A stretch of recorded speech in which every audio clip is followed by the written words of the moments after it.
salam sejahtera bagi kita semua. Pertama-tama kita bersyukur juga kepada Allah Subhanahu wa taala, Tuhan semesta alam, karena kita masih diberi kesehatan, karunia dapat berkumpul pada hari ini. Salam dan salam juga tak lupa sampai kepada junjungan alam Nabi besar Muhammad SAW. Semoga kelak nanti di yaumil akhir kita mendapatkan syafaat dari beliau. Amin ya rabbal alamin. Baik Pak, selamat datang ucapkan kepada Bapak Ibu semua yang ada di sini dalam acara pembinaan kemitraan perkebunan di Koperasi Pratajaya yang kami hormati Bapak Kepala Desa Surya Indah, Bapak Nanda Roliska. Selamat pagi Pak. Yang kami hormati manajemen dari PT Surya Batasena, Bapak Aditya. Yang kami hormati Kepala KUD Pratajaya, Bapak Suratman, dan juga Bapak-bapak yang ada di sini, anggota dari KUD Pratajaya. Baik, sebelum acara kita mulai, saya akan membacakan khusus acara kita pada hari ini, pada hari Rabu 18 Agustus 2021. Adapun susunan acara kita pada hari ini adalah pembukaan yang sedang berlangsung, kemudian kata sambutan dari Ketua KUD Pratajaya, Bapak Suratman, kata sambutan dari Bapak Kades Surya Indah, Bapak Nanda Roliska, sambutan dari manajemen PT Surya Batasena, Bapak Aditya, kemudian sambutan dan juga sekaligus pembukaan oleh Kepala Dinas Perkebunan dan Peternakan Kabupaten Pelalawan, dalam hal ini diwakili oleh Bapak Heri Hadi Syaputra selaku Kabid Penyuluhan, Pengolahan dan Pemasaran, dan doa yang akan dipimpin oleh Bapak Haji Ali Imron. Setelah itu nanti akan baru dilaksanakan pemaparan materi oleh narasumber. Baik, untuk tidak memperpanjang waktu lagi, langsung saja kita baca selanjutnya, yaitu kita sambutan dari Ketua KUD Pratajaya, Bapak Suratman. Assalamualaikum warahmatullahi wabarakatuh. Pertama yang saya hormati Kepala Dinas atau yang mewakili dari Dinas Perkebunan Kabupaten Pulau Lawan. Yang kami hormati juga Bapak Kepala Desa Surya Indah. Yang kami hormati juga tim ataupun dari perwakilan dari SPB dan juga dari Pak Aditya, terima kasih. Yang kami hormati juga rekan-rekan pengurus serta keseluruhan daripada tamu undangan petani Desa Surya Indah.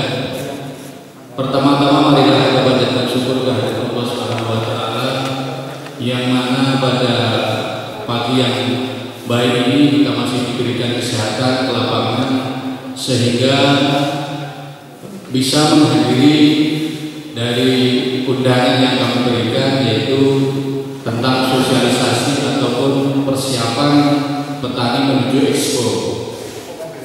Tentu ini penting karena bagaimanapun kita kedepannya bahwa keseluruhan daripada upaya ataupun persiapan daripada regenerasi baru, yaitu petani harus melalui standar daripada Expo. Kedua kalinya sholawat berserta kita haturkan kepada junjungan Nabi Nabi Muhammad Sallallahu Alaihi Wasallam dengan mengucapkan Allahumma sholli ala sayyidina Muhammad wa ala ali sayyidina Muhammad. Semoga kita semuanya diakui sebagai umatnya dan mendapatkan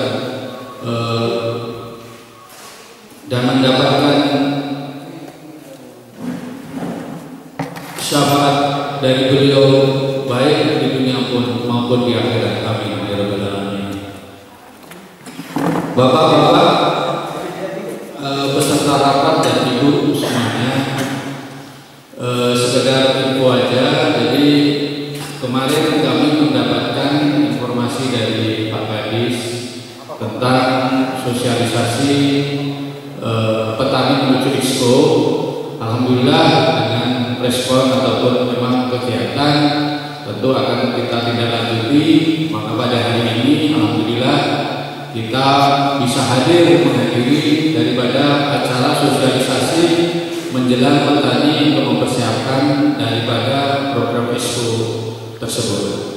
Alhamdulillah, terima kasih atas pembinaan daripada dinas terkait terhadap petani-petani kita, khususnya Desa Surya Indah, umumnya juga petani-petani se-Kabupaten Pulau Lawan pada khususnya.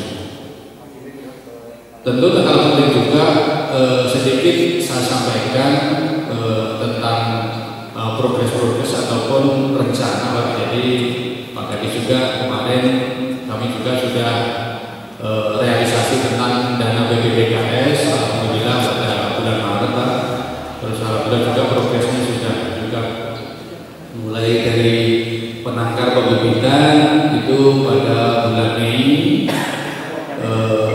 Terus mungkin kemarin juga kita sudah rapat ke petani, ada beberapa hal memang belum sampai selesai, cuma memberi informasi bahwa kesiapan dari partai mungkin dengan adanya penangkar yang sudah dibenih 25.000, tentu kesiapan petani dari 174 hektar kemungkinan itu akan kita laksanakan perkiraan pada bulan Januari atau awal bulan. Mungkin juga nanti dari Kadis Kabupaten Pulau Lawan serta juga pertanian dan peternakan akan kami undang untuk melihat daripada proses tumbak awal. Mungkin itu sedikit dari kami sebagai pengurus RD. Terima kasih saya sampaikan atas kedatangan Bapak Ibu semuanya dalam mengganggu kesibukan dan aktivitas Ibu Bapak. Tapi saya sampaikan ini penting karena bagaimanapun kita kedepannya adalah standarisasi daripada expo atau memang standar daripada acuan pemerintah itu penting.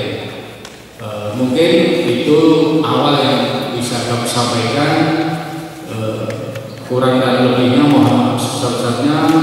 Kami akhiri, wabil taufiq wal hidayah. Assalamualaikum warahmatullahi wabarakatuh.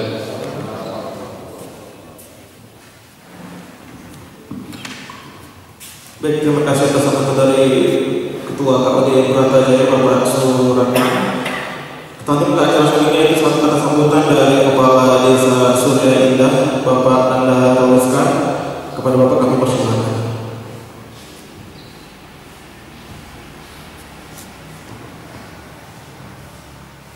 Bismillahirrahmanirrahim. Assalamualaikum warahmatullahi wabarakatuh. Alhamdulillahirabbil alamin wassalatu wassalamu ala asyrofil anbiya'i wal mursalin wa ala alihi wa sahbihi ajmain, amma ba'du.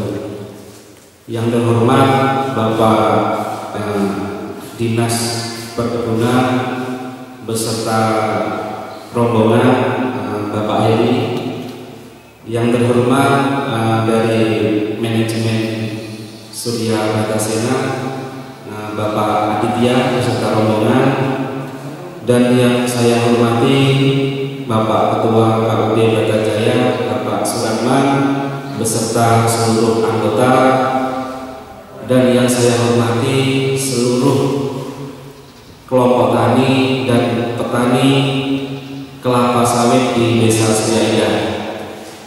Pertama-tama marilah kita panjatkan puji dan syukur kepada Allah Subhanahu wa taala yang mana dengan rahmat dan hidayahnya kita masih dipertemukan dalam keadaan sehat walafiat, tidak kurang suatu apapun, dan semoga terhindar daripada wabah COVID-19. Dan tak lupa pula salawat dan salam tetap terlimpah curahkan terhadap junjungan alam yaitu Nabi besar Muhammad SAW, dengan mengucapkan Allahumma shalli ala sayyidina Muhammad wa ala ali sayyidina Muhammad. Di sini kami selaku pemerintah Desa Surya Indah mengucapkan selamat datang kepada Bapak rombongan, Bapak dan Ibu rombongan dari Dinas Perkebunan, Bapak Heri beserta rombongan, dan juga dari PT SPP Bapak Aditya, dan juga syukur alhamdulillah di sini juga ada Bapak Ketua KUD beserta pengurus, kami mengucapkan selamat datang dan terima kasih yang sebesar-besarnya atas kunjungan Bapak-bapak semua di Desa Surya Indah ini. Di sini bahwasanya kami selaku petani juga Pak merasa bersyukur atau alhamdulillah bahwasanya kita nantinya akan diberikan pembinaan dan penyelenggaraan kemitraan perkebunan, program kemitraan usaha perkebunan kelapa sawit di Kabupaten Pelalawan. Karena mungkin tidak banyak dari petani kita yang memang betul-betul mengerti mengenai ISPO dan lain-lainnya, walaupun memang bisa dikatakan sudah bertani puluhan tahun, namun tidak semuanya mengerti tentang ISPO. Namun kalau mengenai perawatan mungkin sudah paham semua, namun kriteria-kriteria ISPO itu sendiri mungkin belum detail atau belum keseluruhannya dimengerti. Dan juga selanjutnya kami mengucapkan terima kasih kepada Dinas Perkebunan, dari SPP sendiri, dan juga dari KUD Bratajaya bahwasanya kita sudah sebentar lagi akan melaksanakan replanting, yang mana kegiatan ini mungkin sudah kita rencanakan dari beberapa tahun yang lalu, namun syukur alhamdulillah daripada bantuan atau dukungan dari Bapak semua, akhirnya pada tahun 2022 di awal tahun kita bisa melaksanakan replanting atau yang pernah kita sebut bareng, yaitu ambruk bareng dulu.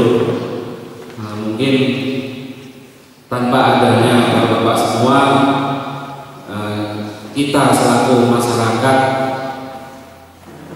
menemui beberapa kendala, karena memang pengurusan ini tidak semudah pemanenan. Makanya kami tetap memerlukan atau membutuhkan support daripada Bapak semua untuk membantu kami selaku petani di Desa Surya Indah dalam rangka berkebun atau bertani kedepannya lebih baik lagi. Saya rasa demikian dulu yang dapat saya sampaikan. Lebih dan kurang saya mohon maaf. Saya akhiri wabillahi taufiq wal hidayah. Assalamualaikum warahmatullahi wabarakatuh. Waalaikumsalam. Terima kasih atas sambutan dari Kepala Desa Surya Indah Bapak Nanda Ronuska. Selanjutnya atas sambutan dari manajemen PT Surya Bratajaya kepada Bapak Aditya, kami persilahkan. Terima kasih. Assalamualaikum warahmatullahi wabarakatuh. Alhamdulillah, alhamdulillah kita sama-sama hadir di aula Desa Surya Indah. Yang kami hormati di sini Bapak Kepala Desa Surya Indah, Bapak Nanda, serta jajaran di bawahnya. Kemudian yang saya hormati juga dari Dinas Perkebunan dan Peternakan Kabupaten Pelalawan, dalam hal ini Pak Hendy beserta jajarannya. Yang berikutnya yang kami hormati Pak KUD Bratajaya, Bapak Suratman, dan Bapak-bapak sekalian yang hadir pada kesempatan yang baik di pagi ini. Untuk selanjutnya, puji dan syukur kita tujukan kepada Allah, ya. Pada kesempatan yang baik ini kita dapat diberikan berkah kesehatan saat ini dengan pandemi seperti ini. Kita masih diberikan kesehatan dan bisa berkumpul di ruang ini. Kemudian salawat dan salam kepada Tuhan alam, Sallallahu Alaihi Wasallam, dan Allahumma sholli ala sayyidina Muhammad wa ala ali sayyidina Muhammad. Pertama kali kami dari pihak mewakili pihak manajemen perusahaan PT Surya Bratajaya dalam hal ini dapat menggunakan tentang program kemitraan usaha perkebunan kelapa sawit Kabupaten Pelalawan dan ISPO, di mana dalam perusahaan PT Surya Bratajaya sendiri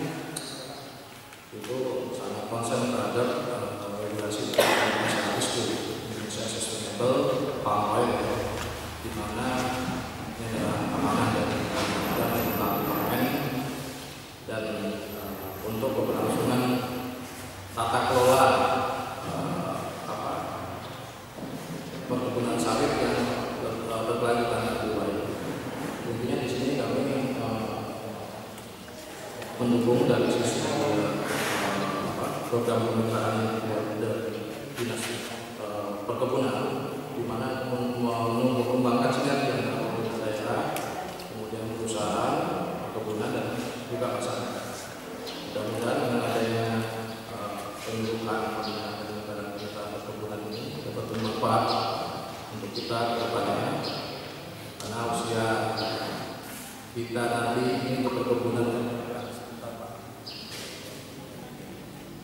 jadi lama ya. Jadi penting juga adanya sinergi antara kerjasama dengan masyarakat dengan perusahaan yang itu mungkin akan disampaikan oleh Pak Heri. Mungkin mudah-mudahan acara ini akan bermanfaat buat kita semua. Mungkin itu aja dari kami. Karena lebihnya kami mohon maaf.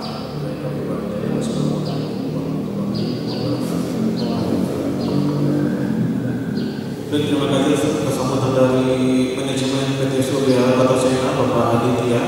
Selanjutnya sambutan dan sekaligus pembukaan acara pembinaan kemitraan perkebunan di Koperasi Bratajaya yang akan dibuka oleh Bapak Kepala Dinas Perkebunan dan Peternakan dalam hal diwakili oleh Bapak Hari Hadisyahputra selaku Kabin Penyuluhan, Pengolahan dan Pemasaran. Bapak kami persilakan.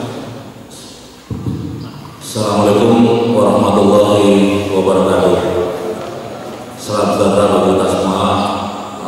Yang terhormat Pak Kepala Desa Surahinda, Pak Ketua Koperasi Bratajaya Pak Suratman, dan pengurus dan jajaran manajemen PT Surya Bratajaya Pak Adi Alidya, dan yang saya hormati dan saya banggakan Bapak Ibu, ada Ibu satu orang, Bapak-bapak anggota PAUD Bratajaya, sekaligus pada pagi dan siang ini sebagai anggota pelatihan kegiatan pembinaan kemitraan Dinas Perkebunan dan Peternakan Kabupaten Perawan.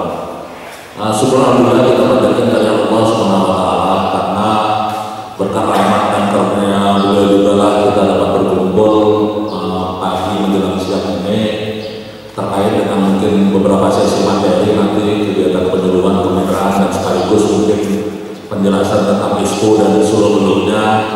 Dalam progres kegiatan nanti kita mungkin lebih baik banyak tanya jawab saja apa yang menjadi permasalahan, atau nanti narasumber kami sedikit memandu dengan beberapa slide. Nanti kita sepakati saja kegiatan ini tidak satu arah, kita dua arah biar supaya lebih optimal. Mungkin itu selawat dan salam kita sampaikan pada junjungan kita Nabi besar Muhammad sallallahu alaihi wasallam. Allahumma shalli ala sayyidina Muhammad wa ali Muhammad, agar kita dapat mendapat syafaat di yaumil mahsyar nanti. Mohon maaf dan pesan dari Pak Kadis, sebenarnya beliau ingin hadir bersama kita di tengah-tengah ini karena beliau sudah sakit Pak, 2 bulan ini tidak bisa beraktivitas normal. Sakitnya memang juga lumayan parah, anak iritasi di kulit Pak. Tidak boleh kena panas, tidak boleh kena dingin. Jadi beliau sekarang sedang isoma, namanya isoma di Israel juga di Bakinang, sehingga mewakilkan kepada saya pada kesempatan ini untuk mewakili beliau memberi sambutan sekaligus nanti sambutan pembukaan. Yang perlu kita sama-sama pahami adalah memang PAUD Bratajaya sudah menghadapi proses-proses replanting, artinya dalam kesepakatan dan perjanjian 3 pihak, bahkan terakhir informasi sudah cair dalam BPJJ. Jadi ke depan adalah bagaimana menyikapi kegiatan replanting ini secara psikologis, secara teknis budidaya, dan kesiapan SDM petani itu sendiri. Karena yang saya dengar informasi di rotasi kedua replanting ini, Surya Bratajaya sudah tidak menjadi mitra, yang artinya secara ikatan hierarkis hukum tidak terikat secara kontrak kemitraan. Jadi ke depan nanti bisa kita bicarakan dan kita diskusikan karena ISPO ke depan itu semakin berat kalau memang nanti pendampingnya itu tidak didampingi oleh ahlinya yang berkompeten artinya terkait dengan best practice manajemen perkebunan. Makanya di sini kalau memang sudah diputuskan swadaya atau mandiri, ke depan Bapak Ibu sekalian memang harus bisa mengelola perkebunan itu secara swadaya mandiri tanpa ada bantuan dari manajemen perusahaan yang selama ini mungkin mendampingi Bapak Ibu sekalian dalam mengantarkan proses rotasi pertama dulu. Ke depan memang tantangan Bapak Ibu sekalian itu semakin berat terkait dengan ini, karena regulasi ISPO dan segala macam memang di samping pembiayaan dan segala macam dari auditor nantinya memang ya kalau tidak ada mitra otomatis itu ditanggung oleh petani sendiri nanti Pak pembiayaan finansialnya dan segala macam. Jadi ini memang perlu kita pahami karena memang regulasi itu sudah mandatori Pak di 2021 ini. Petani swadaya pun sudah harus mendapatkan sertifikasi ISPO terkait dengan ini. Ke depan mungkin saya tak tahu juga regulasi yang akan muncul apakah nanti TBS petani yang masuk ke PKS juga harus bersertifikasi ISPO. Jadi ini kayaknya arahnya juga akan ke sana. Gitu. Jadi mumpung ini Bapak Ibu dalam masalah skenario referensi sudah semuanya dipersiapkan secara baik, saya pikir karena ini lokasi yang kedua. Dari kesiapan best practice manajemen perkebunan segala macam, saya tidak ragukan lagi bapak-bapak sudah artinya siap dan segala macam. Cuma persoalannya nanti menggiring kepada proses karena auditor ISPO ini di pusat. Artinya ISPO ini adalah auditornya independen ditunjuk oleh Kementerian Pertanian, Dirjenbud, dan dia bekerja secara independen. Jadi biasanya pembiayaan dan segala macam itu dibebankan kepada si pemohon. Artinya petani yang akan mengadukan audit. Tapi di kabupaten sebenarnya tidak ada peran apapun tentang ISPO selain nanti sebagai konsultasi publik. Artinya mungkin di kabupaten proses ISPO ini cuma hanya karena tersangkut di proses penerbitan legalisasi yang namanya surat tanda daftar budidaya dan SPPL. Jadi itu terkait dengan PNC dan lain-lainnya itu nanti auditor independen tadilah yang menentukan bapak layak atau tidaknya menerima ISPO. Itu aja sebenarnya pengalaman di asosiasi petani di UKUI, binaan nasional dan segala macam. Kalau memang bapak-bapak pernah dapat sertifikasi RSPO, saya pikir untuk ISPO itu tinggal lempeng saja, karena biasanya PNC-nya atau sarana lebih sedikit miring, bahkan justru RSPO lebih berat daripada ISPO. Jadi mungkin itu sekedar pengantar dari saya, nanti mungkin akan dipandu oleh tim konsultan kita terkait dengan mungkin nanti best practice manajemen perkebunan secara singkat nanti akan dibawakan oleh penyuluh kita dari penarasumber kita Pak Wawan dan Bu Yuta. Nanti silakan aja sistemnya kalau memang perlu dipertanyakan sebelum selesai materi disampaikan tak saja, karena kalau memang sampai selesai silakan nanti melalui narasumber saya tanya nanti terkait dengan mungkin ISPO apa yang perlu siapkan, apa nanti mungkin pertanyaan, apa mungkin pengalaman saya melihat proses ISPO yang di asosiasi sebelah di Amanah di UKUI itu nanti mungkin kita bisa sharing informasi dan segala macam. Mungkin itu aja sedikit dari saya dan mohon maaf atas kekurangan dan pendengar apa yang kami sampaikan. Inilah kemampuan pemerintah daerah Kabupaten dalam ini Dinas Perkebunan untuk melakukan ini. Bapak sebenarnya orang yang terpilih Pak. Kami dalam tahun ini cuma dapat alokasi 5 kali, artinya 5 kecamatan yang dapat kegiatan semacam ini. Bapak ini terpilih di Kecamatan Pangkalan Kuras Pak, satu-satunya yang kami. Amin. Jadi cuma 5 kecamatan kami dialokasikan memang karena pemerintah daerah kesulitan penganggaran refocusing terkait dengan COVID. Akhirnya hari ini pun kami mungkin terancam akan dipotong lagi kegiatannya. Bapak beruntung masih bulan. Saya nggak tahu di kecamatan lain nanti ini nggak ada makannya, nggak ada minum. Saya nggak tahu. Ini masih ada yang kami biayai makan minum termasuk kit-kit ini. Jadi nggak tahu kalau refocusing lagi di kecamatan sebelah mungkin nggak ada lagi kit, nggak ada lagi makan minum, cuma hanya kami datang ke sini aja gitu. Jadi nggak tahu lah, nggak tahu nasib APBD kita aja Pak. Refocusing masih jalan terus. Jadi itu mungkin sedikit dari saya. Terima kasih Pak Kades, Pak Ketua LD dan Bapak Ibu sekalian yang sudah memfasilitasi kegiatan ini bisa kita ikuti bersama dengan mengucap Bismillahirrahmanirrahim. Kegiatan penyuluhan, kegiatan pembinaan kemitraan perkebunan di KUD Bratajaya pagi ini dengan resmi saya buka. Assalamualaikum warahmatullahi wabarakatuh. Waalaikumsalam warahmatullahi wabarakatuh. Terima kasih kepada Bapak Heri, mewakili Kepala Dinas Perkebunan dan Peternakan Kabupaten Pelalawan dan pembukaan acara. Baik, untuk kelancaran acara kita di hari ini, selanjutnya akan kita bacakan doa.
Bismillahirrahmanirrahim. Assalamualaikum warahmatullahi wabarakatuh. Selamat pagi, salam sejahtera bagi kita semua. Lalu mas Pak ya, karena cuacanya mendukung Pak ya, sejuk Pak ya. Yang penting semangat. Harus semangat Pak ya, karena alhamdulillah kita masih diberi kesehatan ya Pak. Kita masih diberi kesehatan dan berkumpul di sini Pak ya. Baik, makasih atas waktu yang diberikan kepada saya.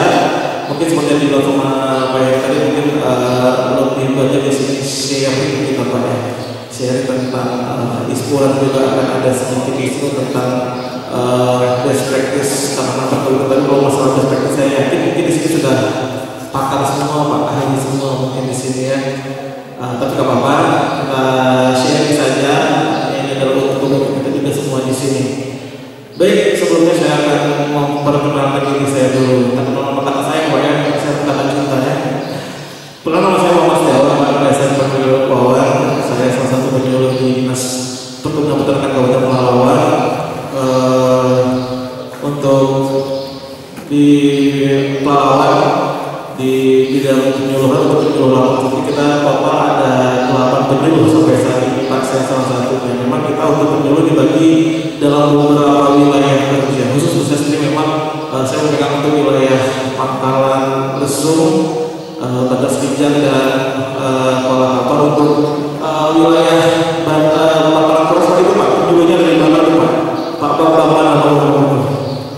Oh, ikut dalam itu mungkin ada ini dua sebentar untuk teman-teman yang memegang wilayah Pangkalan Kuras. Mungkin nanti ketika ada apa-apa mungkin bisa dihubungi atau kita berkomunikasi dengan Pak Bambang selaku penyuluh untuk di wilayah Pangkalan Kuras Pak ya. Baik, sebelum saya ke materi Pak, tadi sudah ada diedarkan Pak ya, kuesioner oleh teman-teman kita tentang ISPO dan juga tentang best practice Pak. Ada dua hal yang ada di kuesioner ini bukan ujian Pak, bukan yang sulit-sulit juga soal-soalnya, mungkin hanya pilihan ganda tentang ISPO dan juga sedikit soal tentang perkebunan. Ini kita sengaja edarkan karena memang kita juga ingin mengetahui kondisi real di lapangan seperti apa. Artinya kita ingin ke depannya nanti memang ada perbaikan, kita harapkan nanti semua bisa mengerti tentang ISPO ini Pak, karena ISPO ini salah satu yang wajib mandatori Pak, karena memang sudah ada peraturan dari Menteri Pertanian dan juga ada perpresnya Pak Peraturan Presiden yang mewajibkan ISPO untuk pekebun.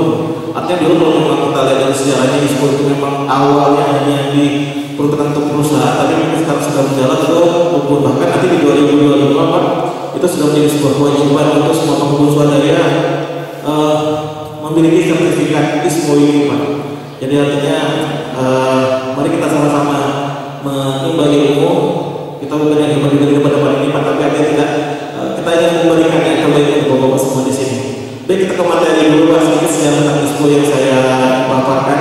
ISPO sendiri itu diusulkan di Medan, di kota Medan Pak, tepatnya oleh Menteri Pertanian itu di bulan Maret 2011 yang lalu. Dan ISPO ini sendiri merupakan amanat konstitusi Pak di undang-undang kita, kepada di pasal 33 Undang-Undang Dasar 1945 bahwa memang pertanian itu harus dengan prinsip kebersamaan, efisiensi, berkeadilan, berkelanjutan. Nah, berkelanjutan ini digarisbawahi Pak, dan juga berwawasan lingkungan, kemandirian, serta dengan menjaga keseimbangan kemajuan dan kesatuan ekonomi nasional. Jadi memang dasar dari ISPO sendiri memang sudah ada di amanat UUD 45 kita Pak. Jadi memang ini adalah penjabaran dari Undang-Undang UUD 45.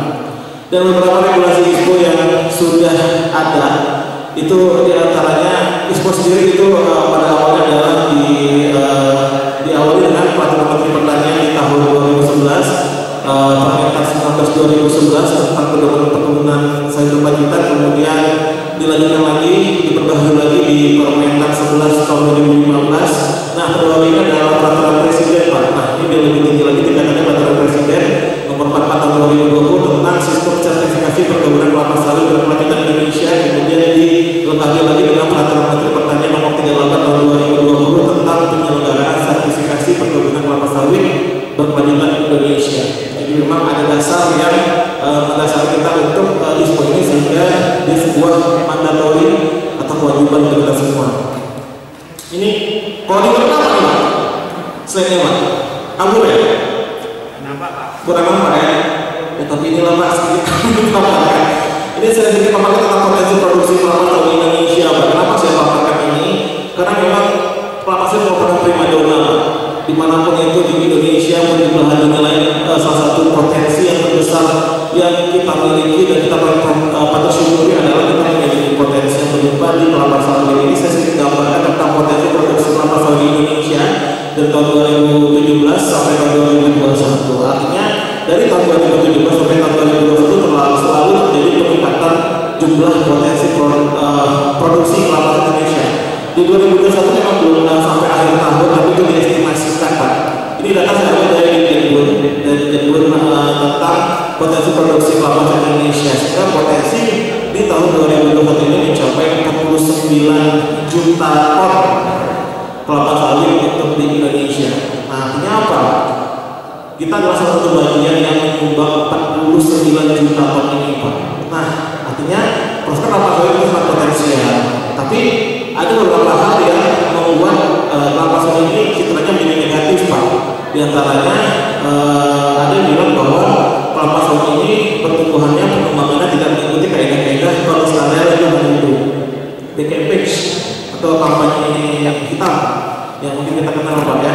Dan untuk mengantisipasi ini memang harus dibuat sebuah kebijakan dan strategi yang mencakup semua hal dari hulu ke hilir, dari sektor perkebunannya, dari on-farmnya sampai ke hilirnya Pak. Dalam arti ke industri minyak sawit dan keturunannya yang pada akhirnya mengikuti semua kaidah pelestarian lingkungan. Jadi memang ini menjadi dasar kenapa ISPO itu harus diterapkan Pak.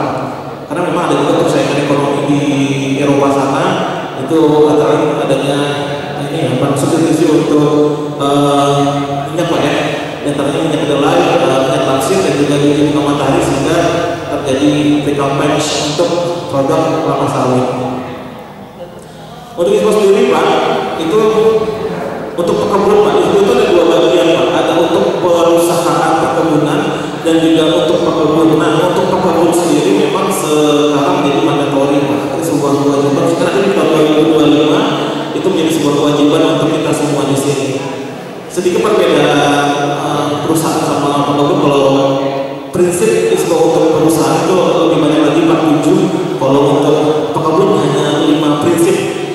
Pada ISPO diantaranya adalah pertama kepatuhan terhadap peraturan perundang-undangan, kedua adalah penerapan praktik perkebunan yang baik, ketiga adalah pengelolaan hidup sumber daya alam dan keanekaragaman hayati, keempat penerapan transparansi, kelima peningkatan usaha secara berkelanjutan.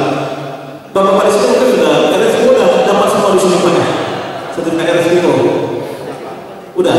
Apa RSPO itu lebih banyak lagi nih, RSPO ada 8 prinsip tuh, artinya lebih banyak lagi prinsip yang disiapkan di RSPO. Artinya seperti dibilang Pak Yen tadi, ketika RSPO sudah didapatkan ini lebih gampang lagi karena prinsip ISPO ini lebih ringkas dari RSPO. Jadi untuk prinsip ISPO itu ada 5 kalau untuk pekebun Pak. Nah, untuk pekebun sendiri itu permohonan sertifikasi ISPO diajukan oleh pekebun kepada lembaga sertifikasi ISPO Pak. Beberapa hal yang perlu dilengkapi diantaranya adalah STDB Pak, surat tanda dasar usaha perkebunan, kemudian bukti kepemilikan hak dan atas tanah, dan juga melampirkan surat pernyataan pengelolaan lingkungan atau SPPK. Jadi memang syarat yang kita lihat itu tercantum di Permentan 38/2020, hal-hal yang harus dipersiapkan untuk pekebun dalam sertifikasi ISPO. Nah, dari persyaratan tadi itu akan dilakukan akan diverifikasi oleh lembaga sertifikasi. Dua hal yang akan terjadi, diterima dan ditolak. Akan diterima itu akan dilakukan dengan perjanjian. Kemudian selanjutnya adalah rencana sertifikasi itu meliputi beberapa hal, yang lainnya audit tahap pertama, tahap kedua, kemudian baru pengambilan keputusan sertifikasi.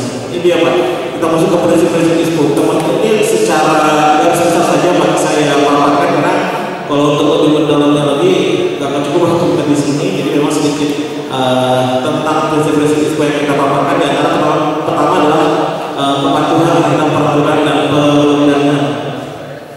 Ada 5 bagian dari prinsip ini atau PMC 1 ini Pak. Di antaranya adalah legalitas pengelolaan pekebun, lokasi pekebun, sengketa lahan dan kompensasi serta sengketa lainnya, legalitas usaha pekebun dan kewajiban terkait izin lingkungan. Jadi ini adalah beberapa hal yang harus dipersiapkan Pak untuk PMC 1 atau prinsip 1.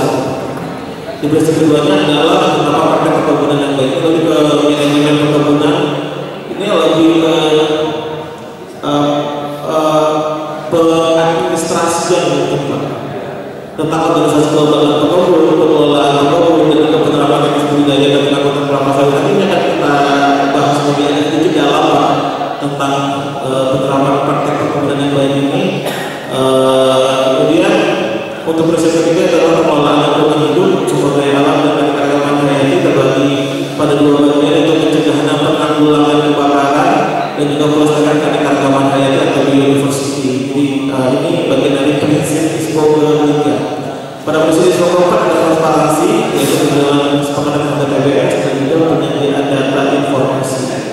Ini prinsip ISPO yang keempat, dan prinsip ISPO yang 5 adalah peningkatan usaha berkelanjutan dengan bagiannya yaitu peningkatan kinerja dengan mengembangkan dan mengimplementasikan rencana aksi yang mendukung peningkatan produksi kelapa sawit berkelanjutan. Jadi untuk rencana aksi ini memang Pulau Laut sudah mempunyai rencana aksi Pak, sudah ada perumnya tentang rencana aksi untuk sawit berkelanjutan.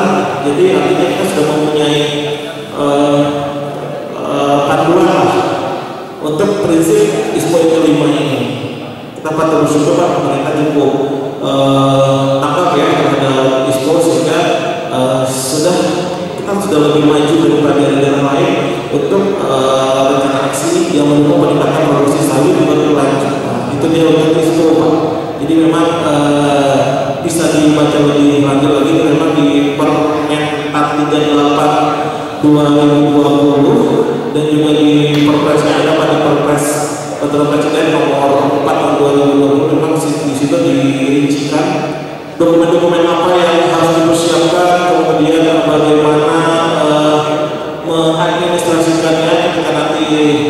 auditor datang untuk melihat kesiapan disposisi. Jadi memang itu beberapa hal yang harus dipersiapkan.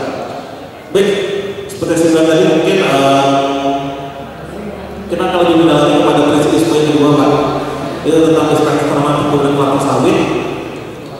Itu penerapan teknis budidaya dan pengembangan kelapa sawit ini merupakan bagian yang tak terpisahkan dari ISPO, terutama pada PLC 2. Nah, untuk penerapan teknis budidaya dan pengembangan kelapa sawit itu terdiri dari beberapa hal. Ini mungkin saya yakin sudah biasa menggunakan, sudah hafal lah untuk beberapa isu tentang ini tentang penerapan teknis budidaya dan pengembangan kelapa sawit. Tapi mungkin yang ini dilihat dari ketika auditor tadi datang adalah bagaimana kita bisa menyajikan data-data oleh para auditor. Itu memang auditor juga dari komisi ISPO juga Pak ya, untuk menilai layak tidak layaknya mendapatkan sertifikat ISPO. Salah satunya adalah penerapan teknis budidaya pengembangan kelapa sawit. Beberapa hal yang harus diperhatikan adalah tentang pembukaan lahan, pembibitan, penanaman pada lahan mineral, penanaman pada lahan gambut, kemudian juga proses panen, pengangkutan buah, pengendalian tanaman dan pengendalian OPT. Ada juga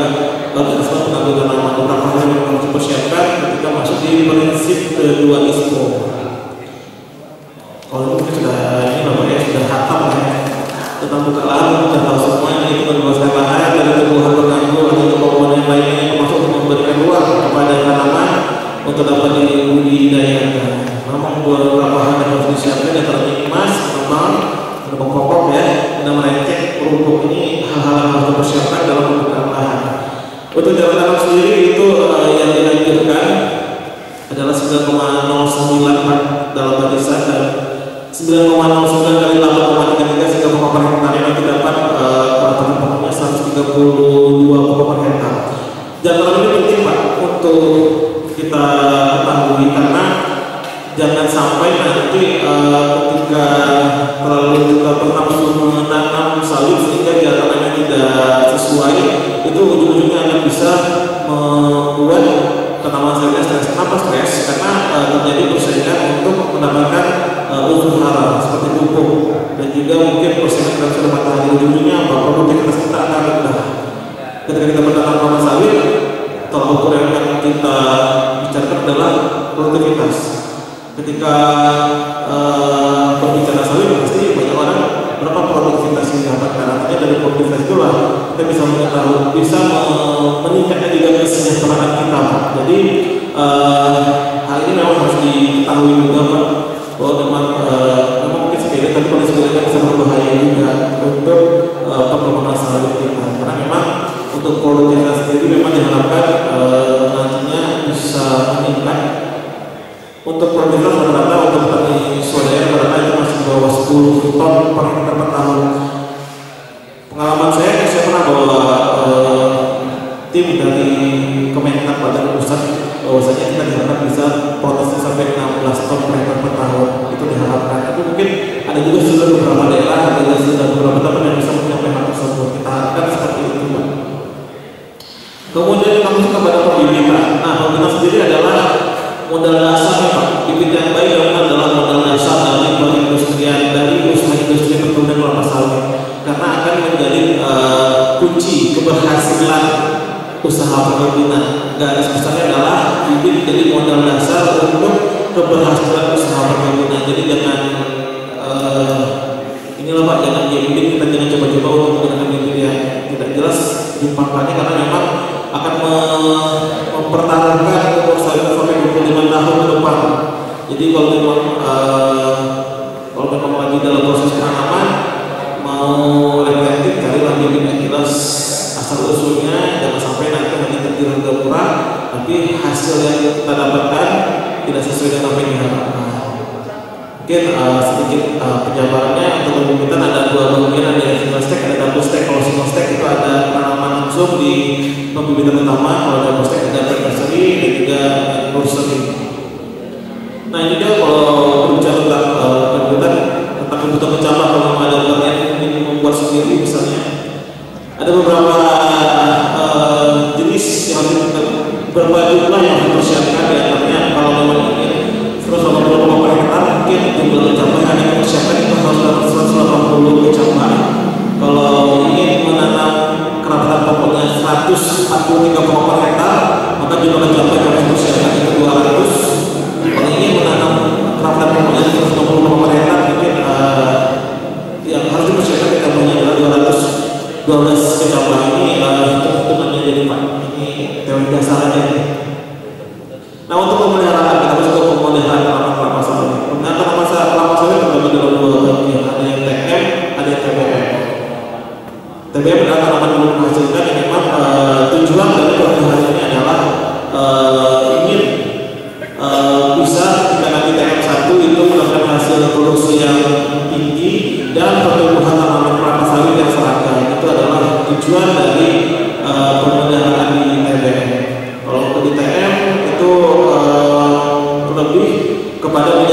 produktivitas, sehingga bisa menghasilkan produktivitas yang bagus, yang maksimal, kemudian juga bisa memiliki biaya produktivitas yang minimal, ini bisa ekonomi Pak dengan usaha yang sedang kecilnya bisa mendapatkan hasil sebesar-besarnya Pak kan, dan juga bisa mendapatkan produktivitas yang berkelanjutan dan juga menjaga lingkungan. Tapi memang harus beberapa hal kita melihat untuk masalah pemeliharaan sendiri yang memang sangat bersinggungan dengan kaidah-kaidah pelestarian lingkungan yang memang menjadi fokus dari ISPO sendiri Pak kan. Untuk pemeliharaan TBM ini beberapa hal harus dipersiapkan, ada konsolidasi tanaman, penyisipan tanaman, pemeliharaan tirpok atau piring pokok, pemeliharaan kacangan, pemupukan, menunas ya, dengan HPT-nya. Kemudian untuk persiapan sarana panen, pemeliharaan jalan dan juga bahan. Ini memang ini beberapa hal yang harus dipersiapkan ketika di tanaman belum menghasilkan ya, untuk pemeliharaannya. Untuk di TM sendiri ada beberapa hal yang harus dipersiapkan, yang tadi pengendalian rumah, penasan, kendalikan namanya, pemeliharaan kacangan, pemupukan dan juga pemeliharaan jalan. Jadi memang ini mungkin suatu hal yang sudah tidak asing lah saya rasa kalau semua ada di sini. Masuk kita kepada pemanenan. Nah ini dia ada beberapa hal yang harus kita perhatikan karena dari pemanenan sendiri itu nanti kaitannya Pak ada berkaitan dengan peraturan gubernur yang nomor 77 tahun 2020 dan memang ada kaitannya dengan kualitas panen yang akan kita kirim ke PKS. Berbicara tentang pemanenan itu proses akhir yang diharapkan bagi nanti yang kita tanam sudah cewek tanam sawit tentu kita mendapatkan hasil panen yang bagus juga. Beberapa karakteristik pemanenan Pak diantaranya buah yang diturunkan atau buah yang dipanen ada beberapa hal. Pertama ada buah mentah ya. Ini buah mentah itu kalau kita lihat dari jumlah brodolnya itu 0 sampai 12,5%. Itu kita akan minyaknya cuma 16% Pak. Dan juga buah agak matang itu jumlah brodolnya 12,5 sampai 25%. Buah matang itu 25 sampai 50% untuk jumlah brodolnya, dan buah lewat matang 50 sampai 100% untuk jumlah brodolnya dengan berbagai jenis berbagai tingkatan rendemen minyaknya dan juga kadar air minyaknya. Jadi memang harus diperhatikan juga nih Pak. Makanya ini kalau panen kita harus memperhatikan rotasi panen kita Pak. Jangan sampai nanti ketika buah yang belum layak diturunkan jangan diturunkan dulu lah. Nah, kenapa saya bilang tadi proses pemanenan itu penting? Karena ya berkaitan dengan peraturan gubernur nomor 7 tahun 2020 ini di bab kelima Pak tentang syarat dan juga penerimaan TBS di PKS. Ini di luar konteks ISPO juga, tapi berkaitan erat dengan kita di sini, kebiasaan kita di sini. Nah, kenapa berkaitan erat? Karena seperti yang saya bilang tadi, beberapa jenis kriteria matang panen sudah saya paparkan tadi. Nah, dia ada kaitannya. TBS yang diterima di PKS, jadi administrasi itu harus memenuhi beberapa persyaratan Pak, untuk yang diterima sesuai dengan peraturan gubernur ini. Di antaranya jumlah berdolar yang paling sedikit itu 12,5%. Kemudian TBS panen kurang dari 24 jam, artinya bukan buah restan yang lama Pak ya, yang diharapkan masuk ke PKS. Kemudian juga tanda buah mentah 0%, buah matang 95%, buah lewat matang 5%. Kemudian tanda tidak bergagang lebih dari 2,5 cm atau mungkin terlebih kalau cakep kodok ya, jadi lebih mepet lagi untuk gagang sawitnya Pak.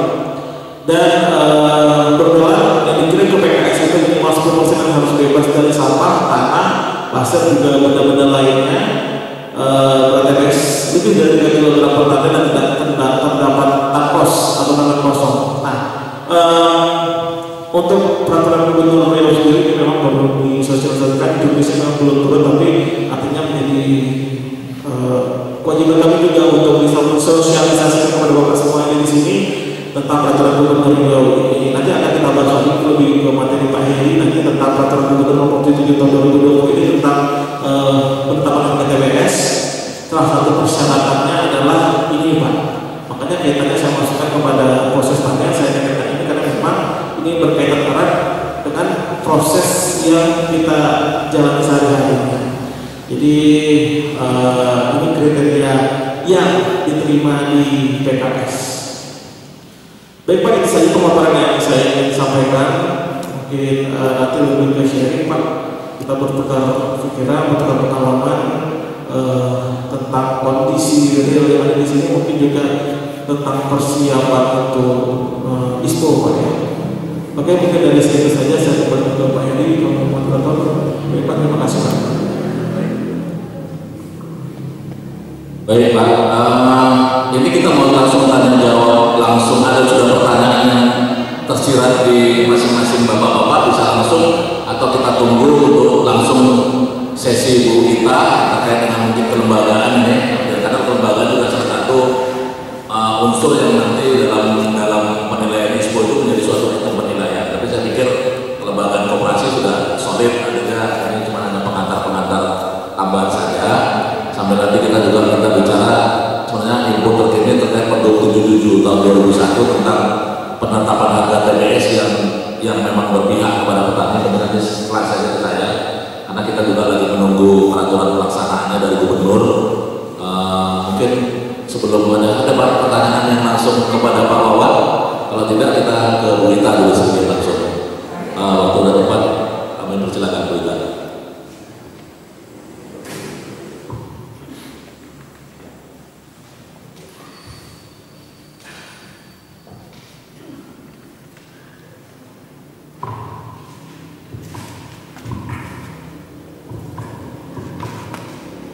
Bismillahirrahmanirrahim.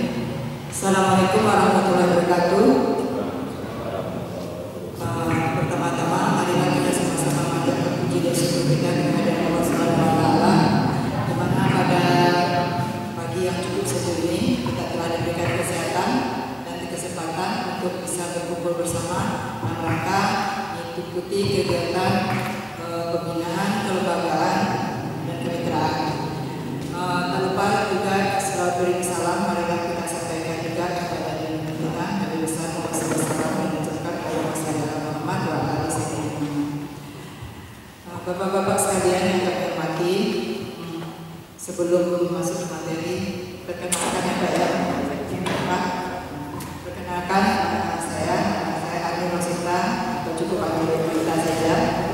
Kami berada di Dinas Perkebunan Peternakan Kabupaten Pelalawan. Kalau di Pelalawannya semenjak tahun 2002 ya. Pelalawan apa? Mulai berbeda istilahnya kan, mulai wilayah. Kemudian saya sendiri sekarang ini menjabat sebagai Direktur Petani Mantia. Pada saat ini diberikan kesempatan untuk menyampaikan sedikit materi tentang kemitraan usaha perkebunan. Bapak-bapak sekalian, kami juga mengucapkan terima kasih atas kehadiran bapak-bapak dalam kegiatan kita ini ya. Untuk selanjutnya kita apapun nanti Pak dalam penyampaian saya, silakan kalau ada yang merasa ingin ditanyakan ataupun mau dipending dulu ya silakan kepada sesi tanya jawab juga boleh kita diskusikan, atau dalam waktu saya menyampaikan juga boleh Bapak sekali ya. Itu saja. Oke. Dan kesempatan ini kita semua mengetahui bahwa komunitas kelapa sawit adalah sampai saat ini menjadi penyumbang devisa bagi negara kita ya, penyumbang terbesar ya Pak ya, yang termasuk terbesar ya. Kalau dia penyumbang devisa ya berarti adalah bagian bapak-bapak ya kan ya. Dalam hal ini sebagai penyumbang devisa, kalau dalam pahlawan devisa, inilah kita termasuk di sini ya Pak ya. Banggalah kita ya Pak ya, karena kita bagian dari penyumbang devisa negara tadi ya. Mengapa dia sebagai penyumbang devisa negara terbesar ya? Di sini saya lihat datanya karena sudah bisa mencapai 2 miliar US dollar pada tahun 2020 kemarin. Angka yang cukup fantastis kan Pak? Nah seperti itu. Kemudian, dari total dari tahun 2018 data terakhir yang kami dapatkan ini sebanyak 14 juta ya. 14 juta jumlah luas kebun kelapa sawit di Indonesia ya. Nah, sebanyak 50% 55,9%-nya ini adalah perkebunan besar swasta. Kemudian perkebunan negara, besar negara itu cuma 4,29. Nah, perkebunan rakyat, baik termasuk kita plasma dan swadaya, ini ternyata mencapai 40,62. Artinya hampir separuh, ya kan Pak ya? Hampir separuh. Jadi artinya Pak, kita peternak rakyat, perkebunan rakyat ini sangat memberikan atau berpengaruh besar dalam hal perkebunan kelapa sawit kita ini, ya Pak ya? Oke. Oleh karena itu, maka pemerintah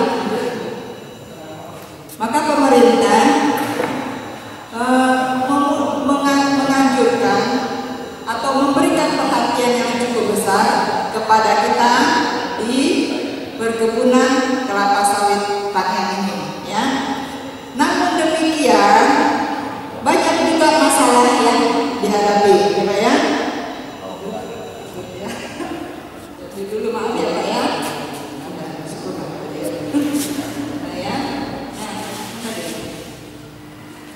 Nah, ada beberapa persoalan yang dialami oleh masyarakat dalam hal ini pekebun, khususnya pekebun swadaya.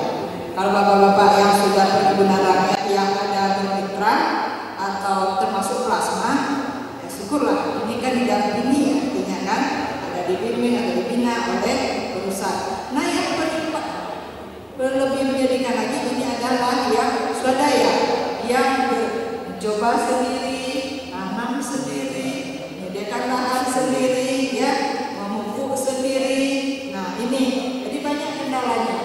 Ya, jadi persoalannya terutama dalam hal penyediaan produktivitas kedelainya masih rendah, ya Pak ya. Nah, kenapa? Karena mungkin bisa jadi bibit yang didapatkan juga kurang baik, karena dia cari sendiri, ya kan Pak ya. Nah, kurang baik. Nah, ini tahu-tahunya sudah sekian tahun, baru tahu, oh ternyata bibitnya jelek. Banyak kayak gitu kan Pak ya. Nah, seperti itu. Nah, kemudian teman-teman lagi pengetahuannya yang juga masih terbatas, bagaimana menanam yang baik, bagaimana prinsip budayanya yang bagus. Nah, ini juga masih terbatas. Nah, seperti itu. Kemudian juga ada yang tidak mendapat pendampingan dari pemerintah. Sudah swasta terdapat, ya kan Pak?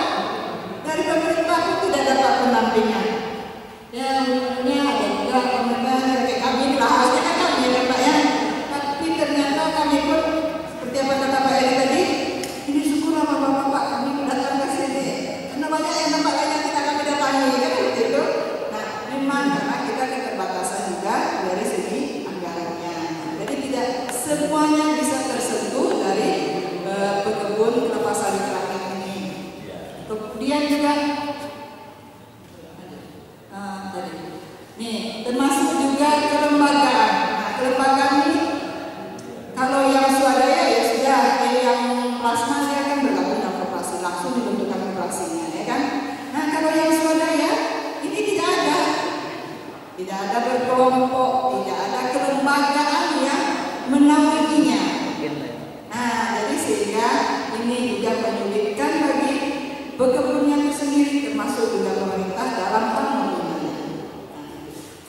Nah, oleh karena itu, karena keberadaan petani khususnya swadaya ini masih membutuhkan dukungan dari banyak pihak, maka oleh karena itu perlulah perkebunan kelapa sawit rakyat ini perlu adanya kemitraan ataupun membentuk kelembagaan, baik itu yang namanya KS atau sekarang asosiasi namanya. Nah ya, kalau kita di Pelalawan ini saya dengar sudah ada asosiasi pekebun swadaya yang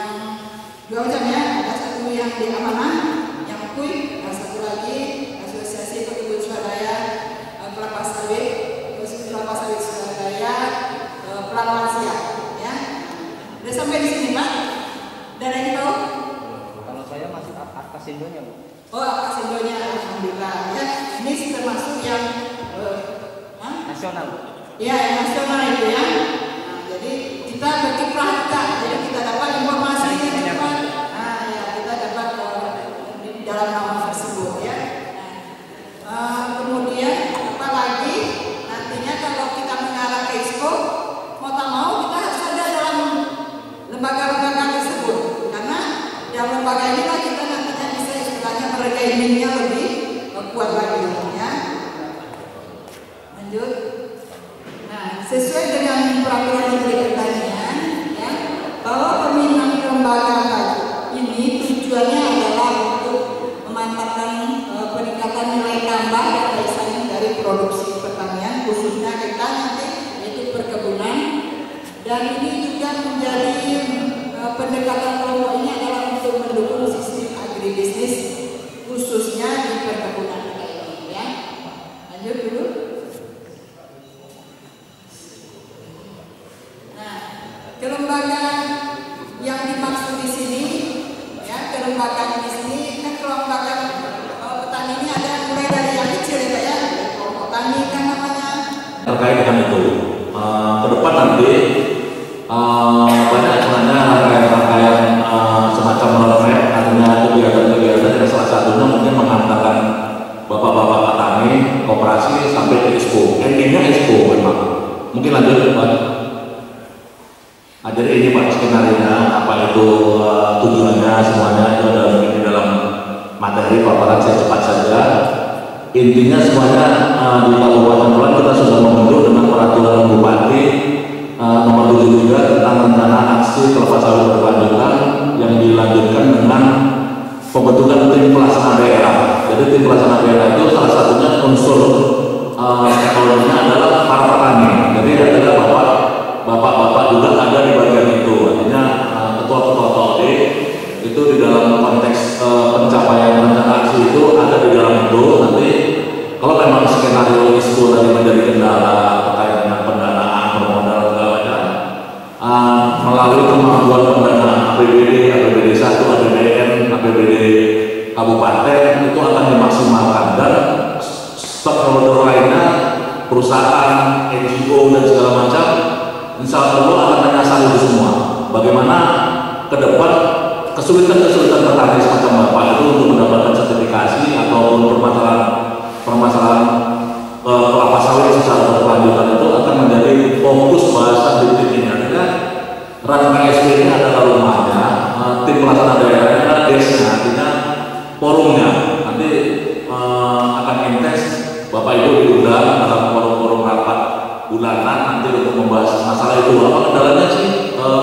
Kalau di Bratajaya misalnya kok ISPO-nya belum jalan-jalan, mungkin dana Pak, nanti mungkin semua, makanya terkait dengan ini nanti kita keroyok permasalahan ini sehingga petani semakin ringan untuk memenuhi kriteria dan persyaratan-persyaratan yang memang mau tidak mau, suka tidak suka harus dilengkapi, karena terus terang CPO kita tidak akan bisa dijual ke luar negeri tanpa ada sertifikasi semacam itu. Jadi Eropa dan bahkan Asia Tenggara, Cina, India terakhir juga mempersyaratkan sertifikasi yang sama untuk kelapa sawit kita terkait dengan ramah lingkungan. Artinya berkelanjutan itu sebenarnya ramah lingkungan kalau diistilahkan kita. Artinya selama ini kan Black Campaign Eropa itu menganggap sawit-sawit kita ini hasil dari perusahaan hutan, hasil dari penjarahan sawit-sawit dalam kawasan hutan, hasil dari eksploitasi pekerja.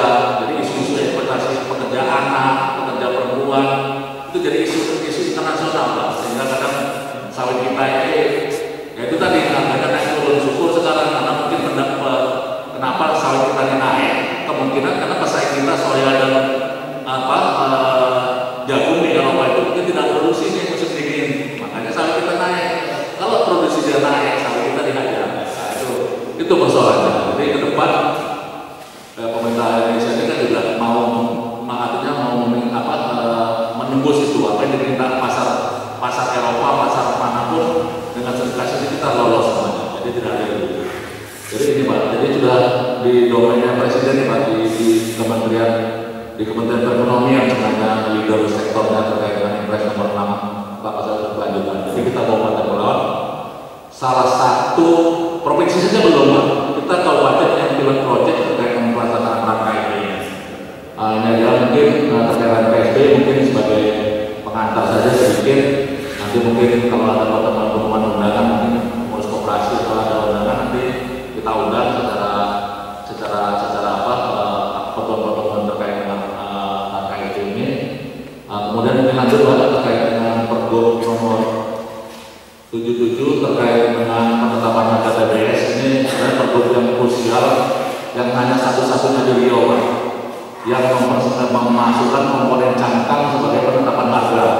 Di lain-lain wilayah itu permenannya sendiri belum masukkan cangkang sebagai perhitungan harga. Jadi pergub ini melindungi kita terkait dengan harga.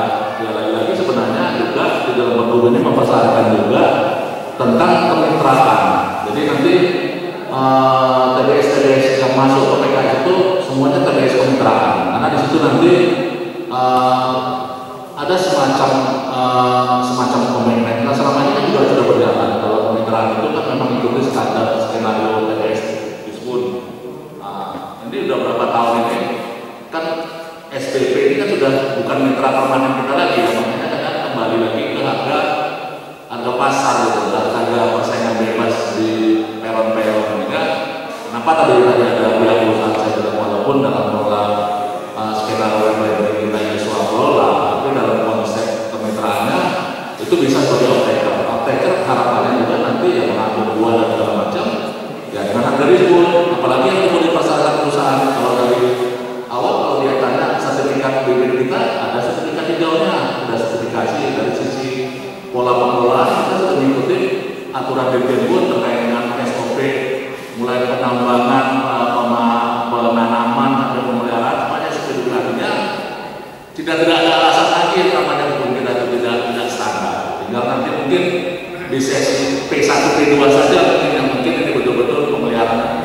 Saya pikir kalau sudah sampai tanam artinya pemeliharaan dan segala macam itu kan bisa kita ikuti. Artinya kan tidak begitu yang berat itu kan tuduhan kepada PKS itu kepada petani swadaya umum ya, bibit palsu tadi itu, artinya murah itu yang berat.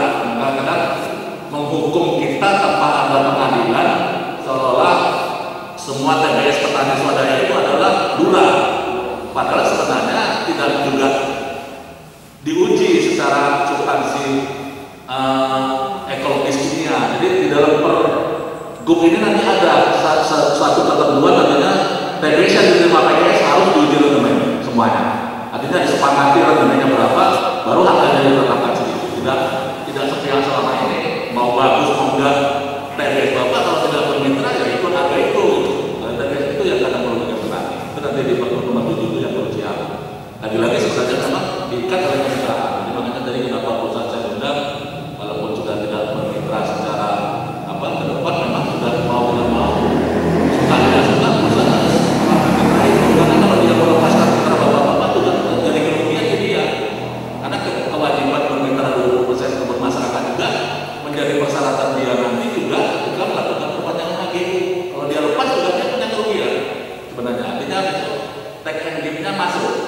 Apalagi nanti juga terkait dengan yang saya sampaikan tadi biaya proses sertifikasi ISPO dan segala macam yang juga tidak begitu yang juga artinya tidak sedikit mahal ya, itu juga menjadi solusi kemitraan ini. Optaker juga artinya nanti perusahaan kita jangan cuma hanya menerima buah aja, karena keuntungan menerima buah apa plus-plusnya itu kan dia selama ini dinikmati oleh perusahaan, tidak pernah menikmati oleh petani gitu kan. Jadi artinya ya dia kita kasih keuntungannya kalau balikan lagi lah keuntungan kita dalam rangka mengantarkan petani untuk memenuhi kriteria itu, karena juga besok dia dipersyaratkan juga sebagai traceability, dia ISPO juga dia harus dipasok oleh petani-petani kalau di KOD ya juga ISPO gitu.